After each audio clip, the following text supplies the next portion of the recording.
नमस्कार, मैं हूं आपके साथ अनीता शर्मा। हमारी खास पेशकश में आप सभी का स्वागत है।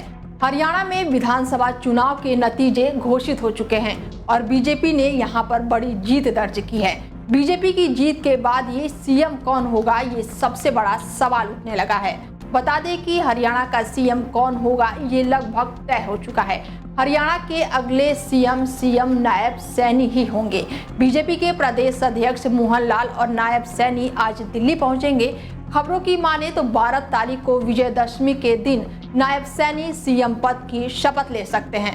हरियाणा विधानसभा चुनाव में बीजेपी को मिली जीत के साथ अब सबकी निगाहें अगली सरकार के गठन पर टिकी हुई है। कहा जा रहा है कि हरियाणा में अगली सरकार नायब सिंह के नेतृत्व में बनेगी और मुख्यमंत्री नायब सैनी के साथ 1 या 2 उप मुख्यमंत्री भी हो सकते हैं।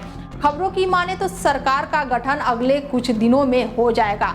इससे पहले बीजेपी के केंद्रीय नेतृत्व हरियाणा में विधायकों के साथ बैठक करने के लिए पर्यवेक्षकों को वहां भेजेंगे ताकि औपचारिक रूप से पार्टी की ओर से मुख्यमंत्री और उप मुख्यमंत्री पद के लिए सही उम्मीदवार का चयन किया जा सके।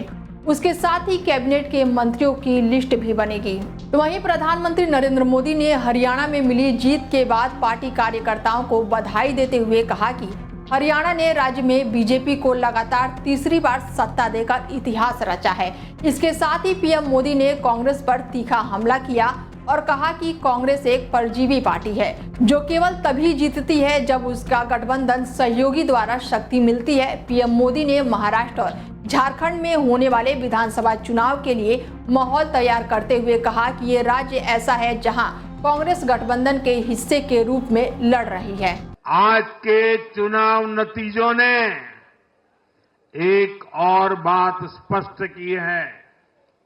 कांग्रेस आज पूरी तरह परजीवी पार्टी बन गई है।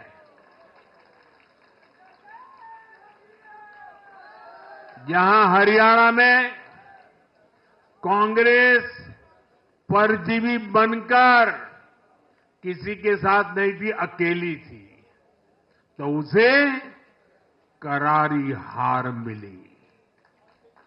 जम्मू कश्मीर में उसकी सहयोगी पार्टी डर के मारे पहले से कई कह रही थी कि कांग्रेस की वजह से उसे नुकसान हो रहा है। तो वहीं हरियाणा में जीत दर्ज करने के बाद केंद्रीय मंत्री मनोहर लाल खट्टर ने कहा कि इस बारे में हाईकमान और गृह मंत्री पहले ही ऐलान कर चुके हैं कि नायब सिंह सैनी ही सीएम होंगे। हरियाणा में तीसरी बार सरकार बनने के साथ ही मंत्रिमंडल के चेहरों पर भी चर्चा शुरू हो गई है। पुरानी सैनी सरकार के 8 मंत्रियों के हारने के बाद यह तय हो गया है कि मंत्रिमंडल में अब अधिकतर चेहरे नए होंगे।